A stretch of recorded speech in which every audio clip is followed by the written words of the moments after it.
बी ए भाग 2 सत्र 3 ऐच्छिक मराठी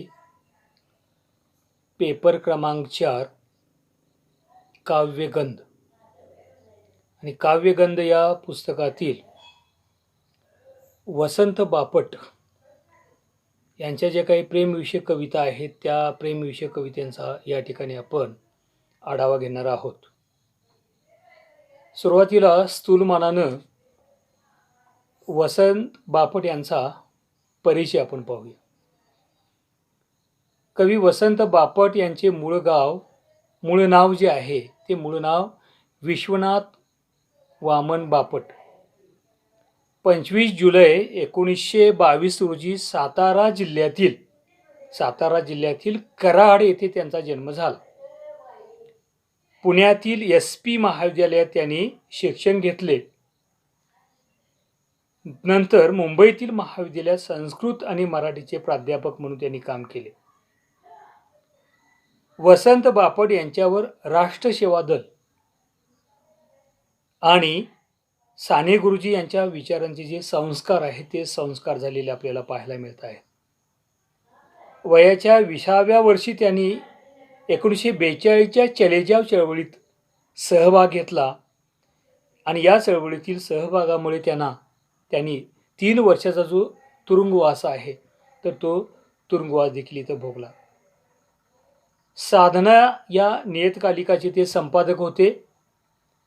मुंबई येथे भरलेल्या 72व्या अखिल भारतीय मराठी साहित्य संमेलनाचे अध्यक्षपद जे आहे ते अध्यक्षपद देखील त्यांनी भूषविलं.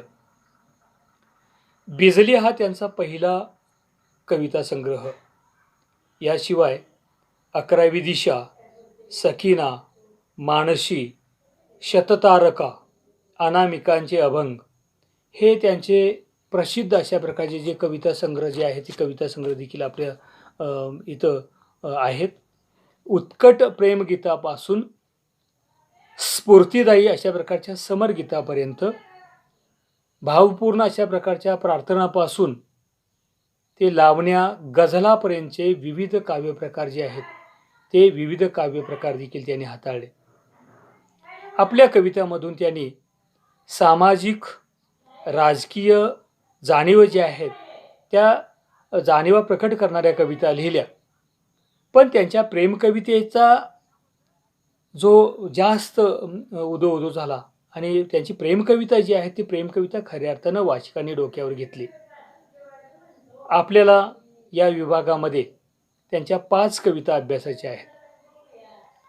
प्रेमभाव या 5ही कवितांच्या केंद्रस्थानी आहे. प्रेमाची विविध रूपं जी आहेत ती रूपं देखील या कवितेमधून तुम्हाला अभ्यासाला मिळणार आहेत. आणि आजच्या बटबडीत लेखनाच्या काळात बापटांची ही प्रेमकविता तुम्हाला नक्कीच आवडेल असा विश्वास जो आहे तो विश्वास देखील या ठिकाणी मला वाटतो आहे. फुंकर ही कविता अशा प्रकारची आहे. बस म्हणालीस मी बसलो, हसलीस म्हणून हसलो, बस इतकंच, बाकी मग नव्हते थाऱ्यावर. दारावरचा पडदा दपटीत तू लगबग निघून गेलीस माझ घरात, माझ्यासोबत ठेवून तुझ्या सुस्त संसाराच्या निशा. या जाळीच्या पडद्यात कशाला कोरले आहेस हे हृदय उलटे उत्तान, काचेच्या कपाडात कशाला ठेवले आहेस भुष्याच्या रागुमैना. उडता आहेत लाकडी फळावर कसकड्यांची फुलपाखरे, भिंतीवर रविवर्म्याची पौष्टिक चित्रे हरिणे.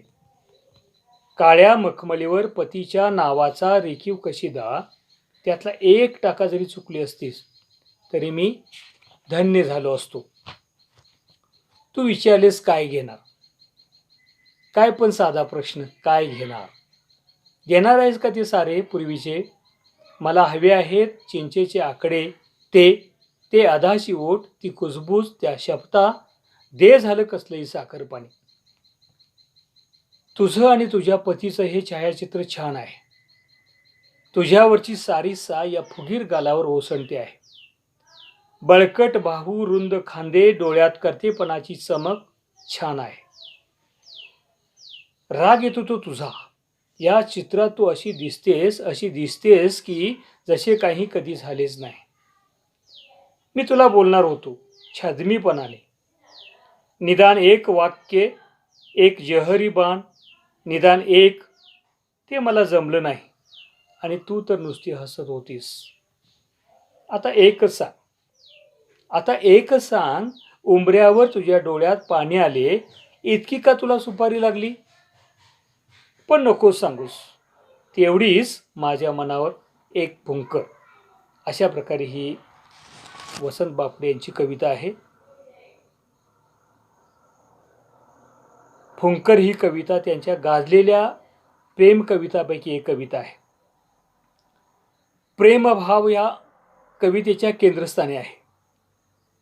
पूर्वाश्रमीचा प्रियकर अचानक विवाहित प्रेयसीच्या घरी जातो. ती त्याला भेटते, पण ती आता पूर्वीची राहिली नाही. ती तिच्या संसारात सुखावली आहे हे त्याला उमगते आणि काळजात कुठेतरी तो दुखावला जातो. अशा या भेटीत त्याच्या मनात ज्या ज्या भावना निर्माण झाल्या त्या भावना या फुंकर कवितेमध्ये अतिशय सुंदर पद्धतीनं मांडलेल्या आहेत. तू मला बस म्हणालीस म्हणून मी बसलो, आणि तू हसलीस म्हणून मी हसलो. बाकी माझे मन मुळीच थाऱ्यावर नव्हते. मला बाहेरच्या खोलीत बसवून दाराचा पडदा आपटत तू आत गेलीस. माझ्यासोबत मात्र तुझ्या सुस्त संसाराच्या खुणा उरल्या. तू बाहेर जाळीचा पडदा लावला आहेस. या पडद्यावर हे उलटे उत्तान हृदय तू कशा करता विणले आहेस? काचेच्या कपाटात पुस्सा भरलेल्या रागू मैना का बरे ठेवले आहेस? कपाटात ठेवलेल्या लाकडी फळावर कचकड्यांची फुलपाखरे उडत आहेत आणि भिंतीवर रवी वर्मा या जगप्रसिद्ध चित्रकाराची चित्रे जी आहेत ती चित्रे देखील लटकावलेली आहेत. काळ्या मखमलीवर तू विणकाम केले आहेस. त्यात तुझ्या पतीच्या नावाचा रेखीव कशिदा काढला आहेस. किती सुंदर विणकाम केले आहेस तू. पण माझी आठवण येऊन यातला एक टाका जरी तू चुकली असतीस तरी मी धन्य झालो असतो.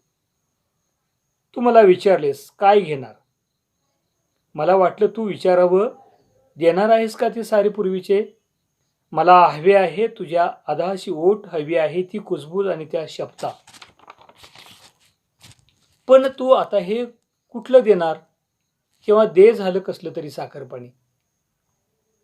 पण या खोलीत लावलेलं तुझं आणि तुझ्या पतीचं हे छायाचित्र किती सुंदर आहे.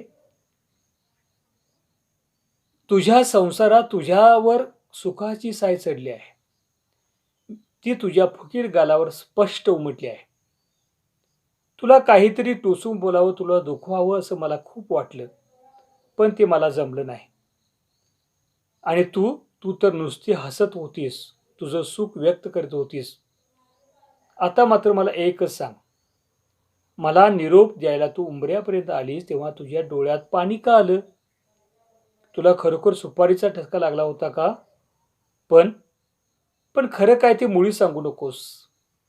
तुला माझ्या जुन्या आठवणीमुळे ठसका लागला असं मला वाटतंय.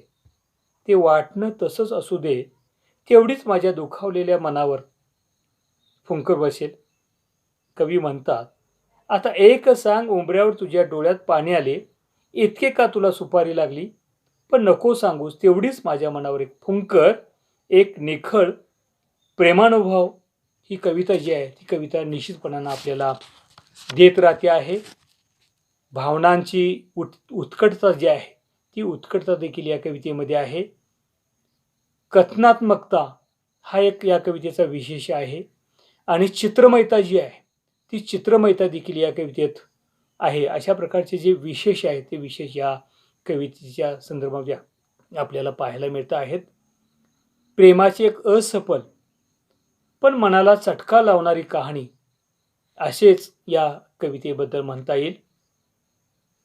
खरं तर आजच्या सैराटलेल्या काळात अशी मर्यादाशील प्रेमभाव व्यक्त करणारी कविता एक आगळी वेगळी अशा प्रकारची कविता म्हणूनच फुंकर या कवितेकडं पाहावं लागेल, असा या कवितेचा विद्यार्थी मित्र हो थोडक्यात सारांश आहे.